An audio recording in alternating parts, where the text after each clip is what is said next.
start applying the law laid down by this court in the aforesaid decisions to the case of the accused. On hand, we are of the opinion that learned trial court was justified in summoning the private respondents herein to face the trial as accused on the basis of the deposition of the appellant injured eyewitness stop as held by this court in the aforesaid decisions.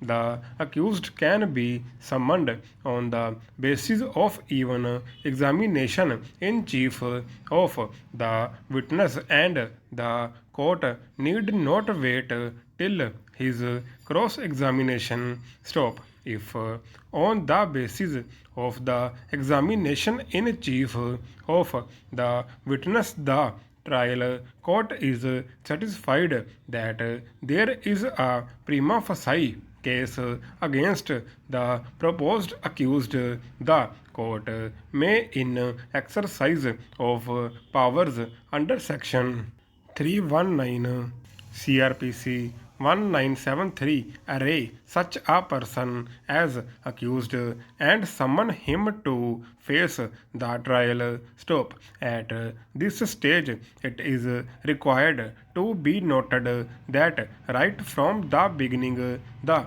appellant herein injured eye witness, who was the first informant, disclosed the names of private respondents herein and specifically named them in the FIR stop, but on the basis of some inquiry by the DSP, they were not charge sheeted stop. What will be the evidentiary value of the inquiry report submitted by the DSP is another question stop. It is not that the investigating officer did not find the case against the private respondents herein and therefore they were not charge sheeted stop. In any case, in the examination in chief of the appellant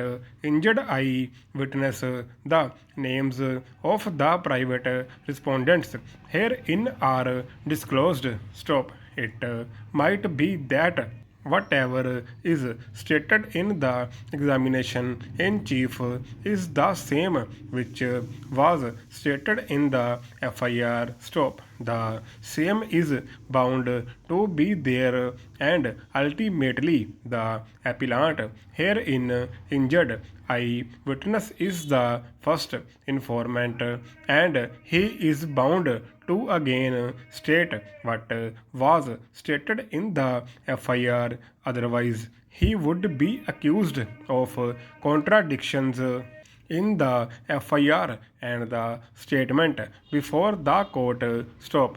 Therefore, as such, the learned trial court was justified in directing to issue summons against the private respondents herein to face the trial stop.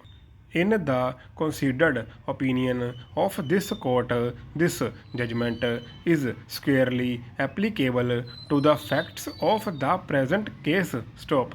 In so far as the judgments relied upon the learned counsel for the petitioners are concerned, they would not help the petitioners, as in the present case it has been found that there are strong and cogent reasons and evidence against the present petitioners and the other two persons who were summoned as additional accused stop. In fact, the examination in chief of the injured complainant has been found by this court to be a strong and cogent evidence for the purposes of summoning additional accused under section 319 CRPC stop.